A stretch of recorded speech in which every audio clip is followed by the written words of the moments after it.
বিসমিল্লাহির রহমানির রহিম। জাতীয় বিশ্ববিদ্যালয়ের অনার্স সেকেন্ড ইয়ারের সকল ছাত্রছাত্রীদেরকে জানাচ্ছি আন্তরিক অভিনন্দন ও শুভেচ্ছা। তোমরা যারা অনার্স সেকেন্ড ইয়ারে আসো, তোমরা জানো অবশ্যই তোমাদের 100 মার্কের ইংরেজি পরীক্ষা দিতে হয়। আর এই ইংরেজি পরীক্ষার সিলেবাস আজকের এপিসোডে আমি তোমাদেরকে বিস্তারিত বলবো। তোমরা অনেকেই কিন্তু জানতে চাও যে বা জানার ইচ্ছা হয় যে কি আসে, কি পরীক্ষার প্রিপারেশন নিবে। তোমরা জেনে কিন্তু খুশি হবে, তোমাদের এই পরীক্ষায় কিন্তু 100 থেকে 40 মার্ক পেলেই তুমি কিন্তু পাস। যাই হোক, আমি কথা বাড়াবো না। তোমরা যারা সিলেবাস দেখতে চাচ্ছ তারা এখনই দেখে নাও যে তোমাদের কি কি আসবে আর কি কি আসে 2019 সালের 1 নং থেকে 14 নং পর্যন্ত। প্রতিটি নংয়ে কি এসেছে তার বিস্তারিত আমি এখন তোমাদেরকে জানিয়ে দিব, তোমরা দেখে নাও। 1 নংয়ে আসে হচ্ছে প্যাসেজ। প্যাসেজের উপর তোমাদের মার্ক থাকবে হচ্ছে হয় 16 নয় 20। 16 আর 20 যাই থাকুক না কেন, তোমাদের 1 নংয়ের থাকবে হচ্ছে 5টি পার্ট অথবা 4টি পার্ট। যদি 4টি পার্ট হয় তাহলে এ থেকে ডি পর্যন্ত থাকবে, আর যদি 5টি পার্ট হয় তাহলে এ থেকে ই পর্যন্ত থাকবে। আর এতে থাকবে হচ্ছে তোমাদের প্রশ্নের উত্তর করা লাগবে, বিতে হচ্ছে একটি মেইন আইডিয়া দিতে হবে এবং এই মেইন আইডিয়ার পিছনে তোমাকে সাপোর্টিং আইডিয়াস দিতে হবে। সিতে থাকবে হচ্ছে 5টি শব্দ থাকবে, তোমাকে 4টি শব্দ লিখতে হবে, শব্দের মিনিং লিখতে হবে ইংলিশে। তারপর ওই মূল বেস শব্দ দিয়ে তোমাকে বাক্য রচনা করতে হবে। তারপর ডিতে থাকবে হচ্ছে প্যাসেজের সামারাইজ করতে হবে। আর ইতে থাকবে হচ্ছে তোমাদের, যদি 5টি আসে তাহলে ইতে থাকবে হচ্ছে কিওয়ার্ড, লাস্ট সেন্টেন্স অথবা ফার্স্ট সেন্টেন্স। প্যাসেজের ফার্স্ট সেন্টেন্স হোক আর লাস্ট সেন্টেন্স হোক, তোমাকে মূল শব্দটি লিখতে হবে এবং এর পিছনে ব্যাখ্যা দিতে হবে। যদি এই প্রশ্নটি না আসে তাহলে তোমাদের 4টি প্রশ্ন থাকবে এ থেকে ডি পর্যন্ত। আর যদি 5টি প্রশ্ন আসে তাহলে সামারাইজ আসবে ইতে, আর কিওয়ার্ডের প্রশ্নটি আসবে ডিতে। এই হচ্ছে তোমাদের প্যাসেজের উপর নাম্বার হবে। 2 নং হচ্ছে সেন্টেন্স কারেকশন প্রশ্ন আসবে।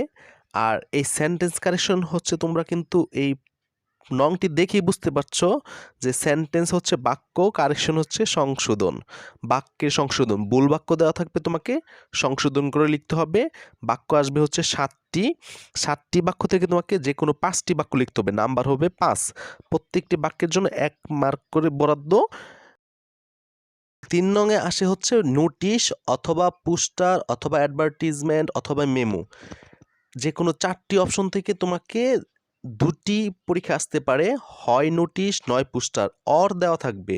এখন প্রশ্ন হলো, মেমো শিখবে না অ্যাডভার্টাইজমেন্ট শিখবে না নোটিশ শিখবে না পোস্টার শিখবে? আমি তোমাকে বলবো, তুমি যদি নোটিশ অথবা পোস্টার এই 2টা থেকে একটি করে শিখে নাও অথবা শুধু পোস্টার শিখো, তাহলে পরীক্ষায় দেখা যায় নোটিশ পোস্টার একটা থাকেই। তাহলে এই নোটিশ আর পোস্টার থেকে যদি তুমি 2টাই শিখে নাও তাহলে একটি পরীক্ষায় আসবেই, ঠিক আছে? তাহলে 3 নংয়ে কি আসবে? নোটিশ অথবা পোস্টার, নাম্বার থাকবে হচ্ছে 4। 4 নংয়ে আসে হচ্ছে প্যারাগ্রাফ। আর এই 4 নংয়ে প্যারাগ্রাফ আসবে 3টি প্যারাগ্রাফ থেকে তুমি যে কোনো একটি প্যারাগ্রাফ লিখবে। আর এই একটি প্যারাগ্রাফের জন্য নাম্বার বরাদ্দ হচ্ছে 8। আর এই প্যারাগ্রাফগুলো কিন্তু এ বি সি নাম্বারিং করা থাকে, তাই তুমি যে প্যারাগ্রাফটি লিখবে তা অবশ্যই কিন্তু এ বি সি যেই প্যারাগ্রাফটি দিবে ওই নাম্বারটি লিখতে হবে। আর প্যারাগ্রাফ যদি তুমি 2 পৃষ্ঠা লেখো তাহলে কিন্তু নাম্বারটা তুমি ভালো পাবে। 5 নংয়ে আসে হচ্ছে অ্যাপ্লিকেশন অথবা লেটার, অর দেওয়া থাকবে, তোমাকে যে কোনো একটি লিখতে হবে, হয় লেটার লিখবে নয় অ্যাপ্লিকেশন লিখবে। আর এই 5 নংয়ের জন্য অ্যাপ্লিকেশন অথবা লেটারের জন্য নাম্বার বরাদ্দ হচ্ছে 8। 6 নংয়ে আসবে হচ্ছে এসে। এসে হচ্ছে আমরা যেটা রচনা বলি বা কম্পোজিশন। আর এই এসেতে থাকবে 3টি অপশন, 3টি এসে থেকে তোমাকে যে কোনো একটি এসে লিখতে হবে। আর এই 6 নংয়ের জন্য বা এসের জন্য নাম্বার বরাদ্দ হচ্ছে 15। 7 নংয়ে আসবে হচ্ছে রিয়ারেন্স। রিয়ারেন্স বলতে আমরা ইন্টারমিডিয়েটে বা এসএসসি লেভেলে যে রিয়ারেন্স শিখি, গল্প মিলাতে হয়, ওই রকম রিয়ারেন্স না। এই রিয়ারেন্স হচ্ছে বাক্যের শব্দগুলো উল্টা পাল্টা দেওয়া থাকবে, তোমাকে অর্ডার করে লিখতে হবে, ডিসঅর্ডার থাকবে অর্ডার করে লিখতে হবে। আর এই রিয়ারেন্সের জন্য নাম্বার বরাদ্দ হচ্ছে 5। 7 নংয়ের জন্য নাম্বার বরাদ্দ কত? 5। আর রিয়ারেন্স 5টি থেকে 5টি লিখতে হয়, অথবা মাঝে মাঝে 7টি রিয়ারেন্স থাকে, তোমাকে যে কোনো 5টি রিয়ারেন্স লিখতে হবে। কিন্তু বেশিরভাগই লক্ষ্য করা যায় রিয়ারেন্সের কোনো অপশন থাকে না, 5টি থেকে 5টি লিখতে হয়। 8 নং এ আসবে হচ্ছে ডব্লিউএস কোয়েশ্চেন্স। ডব্লিউএস কোয়েশ্চেন্স বলতে তোমাকে প্রশ্ন দেওয়া থাকবে না, উত্তর দেওয়া থাকবে। উত্তরগুলো দেখে তোমাকে ডব্লিউএস কোয়েশ্চেন প্রশ্ন তৈরি করতে হবে, ইন্টারোগেটিভ সেন্টেন্স বানাতে হবে। বাক্য থাকবে হচ্ছে 7টি। 7টি থেকে তোমাকে যে কোনো 5টি বাক্যকে ডব্লিউএস কোয়েশ্চেনে রূপান্তর করতে হবে, আর এই জন্য তোমার নাম্বার বরাদ্দ হচ্ছে 5। 9 নং এ থাকবে হচ্ছে আর্টিকেল। আর্টিকেলের জন্য নাম্বার বরাদ্দ হচ্ছে 5।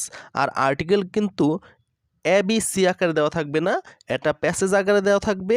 প্যাসেজ আকারের মধ্যে A B C D E এই 5টি আর্টিকেলের জন্য নাম্বার বরাদ্দ থাকবে 5। আর মজার কথা হচ্ছে এই আর্টিকেলে কিন্তু ইন্টারমিডিয়েটের মতো অথবা এসএসসি লেভেলের মতো ক্রস আর্টিকেল দেওয়ার সুযোগ নেই। 5টি আর্টিকেল তোমাকে বসাতে হবে। 10 নং এ আসবে হচ্ছে রাইট ফর্ম অফ ভার্বস। এই রাইট ফর্ম অফ ভার্বস 7টি প্রশ্ন থাকবে। 7টি প্রশ্ন থেকে তোমাকে যে কোনো 5টি ভার্বস লিখতে হবে, আর এই জন্য নাম্বার হচ্ছে তোমার 5।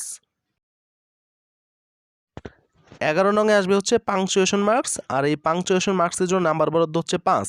প্যাসেজ আকারে থাকবে, আর এই প্যাসেজটা বল আকারে দেওয়া থাকবে, তোমাকে শুদ্ধ করে লিখতে হবে, এই জন্য তোমার নাম্বার দেওয়া থাকবে হচ্ছে 5। 12 নং এ থাকবে হচ্ছে চেঞ্জিং ওয়ার্ডস। চেঞ্জিং ওয়ার্ডস বলতে যে অ্যাবলের নাউন কি, অ্যাবিলিটি। তারপর তোমাকে অ্যাবিলিটি দিয়ে বাক্য রচনা করতে হবে। এডুকেশনের ভার্ব কি, এডুকেট। তারপর তোমাকে এডুকেট দিয়ে বাক্য রচনা করতে হবে। আর 7টি দেওয়া থাকবে, 7টি শব্দ থেকে তোমাকে যে কোনো 5টি শব্দ লিখতে হবে এবং এর চেঞ্জ করে শব্দগুলো বাক্য রচনা করতে হবে, এই জন্য নাম্বার বরাদ্দ হচ্ছে 5। 13 নং এ আসবে হচ্ছে অ্যান্টোনিম, বিপরীত শব্দ লিখতে হবে। আর এই অ্যান্টোনিমের জন্য তোমার নাম্বার বরাদ্দ হচ্ছে 5। অ্যান্টোনিম বলতে লাভের অ্যান্টোনিম কি, তখন তোমাকে লিখতে হবে লাভের অ্যান্টোনিম হচ্ছে হেট। বাক্য রচনা করতে হবে আই হেট ইউ। হ্যাঁ, এরকম করে যে কোনো 7টি শব্দ থেকে তোমাকে 5টি শব্দ অ্যান্টোনিম লিখতে হবে এবং ওই প্রদত্ত অ্যান্টোনিম দিয়ে তোমাকে বাক্য রচনা করতে হবে। 14 নং এ সর্বশেষ নং ট্রান্সলেশন। বাংলা দেওয়া থাকবে, তোমাকে ইংরেজি করে লিখতে হবে, আর এই জন্য তোমার নাম্বার বরাদ্দ হচ্ছে 5। আর এটি কিন্তু এ বি সি ডি আকারে দেওয়া থাকবে না, প্যাসেজ আকারে দেওয়া থাকবে। যে কোনো একটি 3-4 লাইনের একটি প্যাসেজ থাকবে, তারপর তোমাকে ওই বাংলা থেকে ইংরেজি করে লিখতে হবে, এই জন্য তুমি নাম্বার পাবে হচ্ছে 5। এই হচ্ছে তোমাদের 100 মার্কের সিলেবাস, অনার্স সেকেন্ড ইয়ারের দ্বিতীয় বর্ষের ইংরেজি সিলেবাস।